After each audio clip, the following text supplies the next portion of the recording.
Hi everyone, welcome to Torre Tarot. I'm David and it's my pleasure and privilege to read for you. I mainly use the Gilded Tarot by Ciro Marchetti, which is that one. Comes in an unreasonably large box, but there you go, the modern wonders of modern packaging, how to make a little look like a lot. I also occasionally use the plain old Rider-Waite, which is that one. You can see it for the glare. And even less occasionally, I use the Tough Tarot. At some stage in the future, I will be introducing La Vera Sibilla as soon as I can nail down a copy. But for now, I'm going to keep it simple. So, my readings are linked to the phases of the moon. So rather than 12 readings in a year, you'll get 13. Lucky you. The readings will look at the 4 quarters of the moon, so that's the first quarter, the second quarter leading up to the full moon, and then the 2 quarters after that, leading back down to the new moon again, and we start all over again. So that's dead simple to understand. Because these are general readings, some or all of this might not have any resonance for you whatever. Don't worry about that. Have a look at the readings I do for your sun sign, for your rising sign, and for your moon sign. You're bound to find something in there somewhere. I am hoping to do a more in-depth reading for the solstice, which is coming up soon. And so I still haven't decided what sort of format we're going to do yet. If you have any suggestions, send me an email. Drop me a comment below the video here. And yeah, we'll sort something out. The channel is, the channel's still very new, and I'm still experimenting with how it looks and what sort of kind of layout we're going to be using. So if you have any preferences at all or any suggestions, please let me know. It would be enormously helpful. Oh, and one standard last bit. If you like the video, click on the like button. If you don't like it, send me an email and say why, then I can put it right. Now, that's the boring bit done with. Let's go to the videos. Hi Virgo, welcome to your reading. This reading is for the new moon from November the 29th to December the 28th. The new moon rises in Sagittarius, and that's all about goals, reaching goals, seeing other goals. Your overall energy for the reading is the 4 of Cups. You can see that. And it shows a chap sitting against the tree being offered a cup. There are 3 other cups in the grass beside him. He's tasted those and he's a bit bored with them. This new cup is being offered to him. It's a cup of new challenges, new emotions. Does he take it? He's tried the other 3. Does he want another one? Or is he full up? Has he had enough? You don't know. We don't know yet. But that's the energy. You are slightly bored and apathetic at the moment. And maybe not seeing opportunities. They are all around you. You're just so fed up that you can't see them, or you don't want to be bothered seeing them. Okay, let's have a look at what happens in the first quarter of the month. Ooh, ho ho ho. Now then, so from the new moon to the first quarter, you have the 8 of Swords and the Knight of Cups. The Knight of Cups is about emotion. It's the Knight of Cups. He brings with him a cup that is full of love. There is an emotional offering here that you are not seeing. You are so tied up with worry and overthinking and analysis paralysis that you cannot see the opportunity that's being offered to you. the opportunity is love.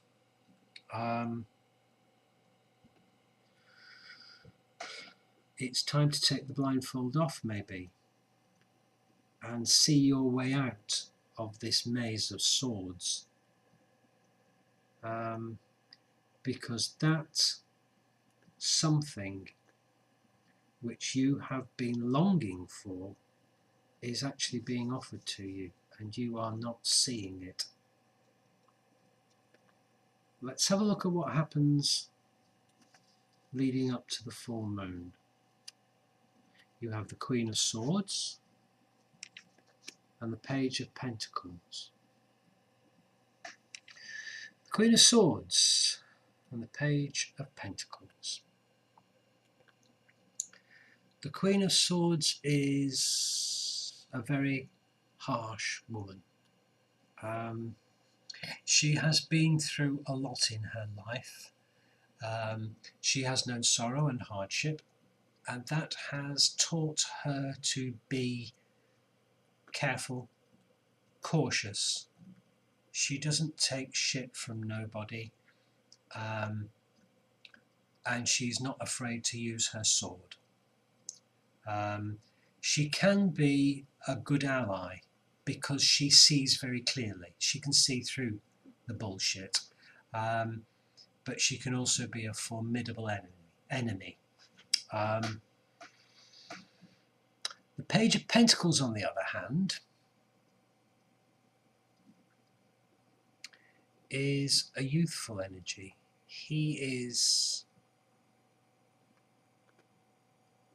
the apprentice, he's the eternal apprentice. He's not yet qualified. He is starting off in work. And he is making things.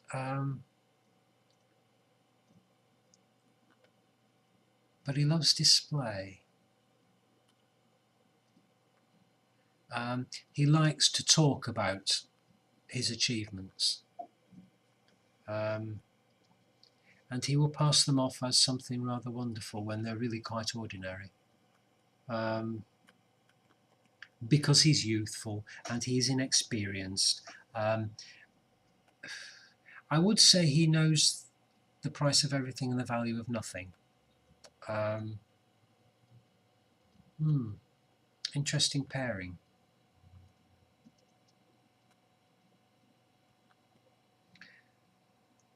Let's have a look what happens after the full moon. You have a choice to make in the Seven of Cups, and the Knight of Wands is there to help you. The Knight of Wands is enthusiasm. He's full of fire, full of energy, but it doesn't last long. Quick flash and it's gone. And it strikes me you need more than that, because you have a pretty serious choice to make here, and it has to do with the future course of your life. These three here are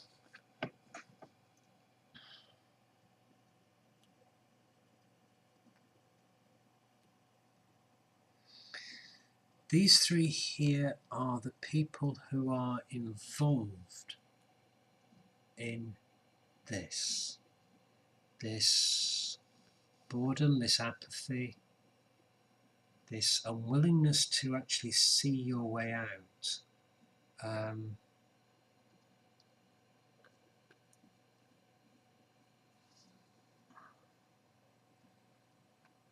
You have a choice to make. There are opportunities here. They are confusing opportunities. The Knight of Wands seems to be saying, pick one, for God's sake, pick one. Let's get it over and done with. I think you need to take a bit more time, but there you go. I'm Taurus, I would say that, wouldn't I? Let's have a look what happens after.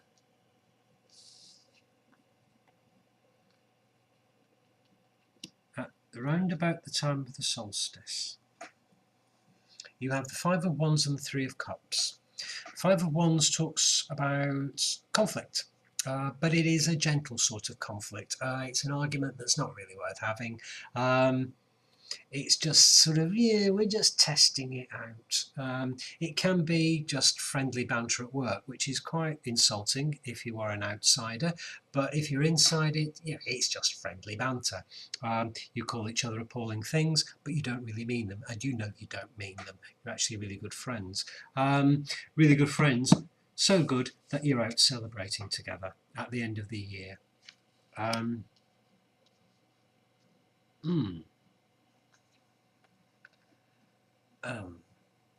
So where does that leave us? You're bored. You are bored. You're apathetic. There are opportunities that are being offered to you and you prefer not to see them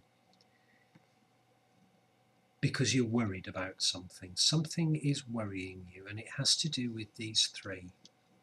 The opportunities are here again, and the Knight of Wands is saying, oh, for God's sake, make a choice. Make your mind up one way or the other. And it's done with a lot of banter.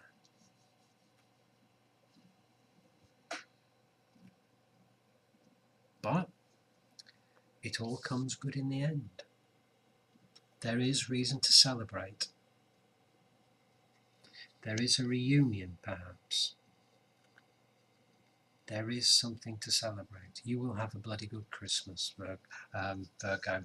You will have a bloody good Christmas.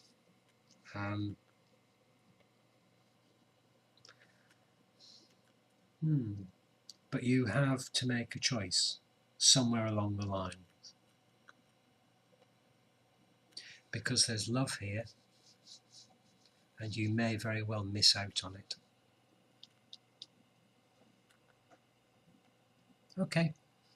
See you next time, Virgo.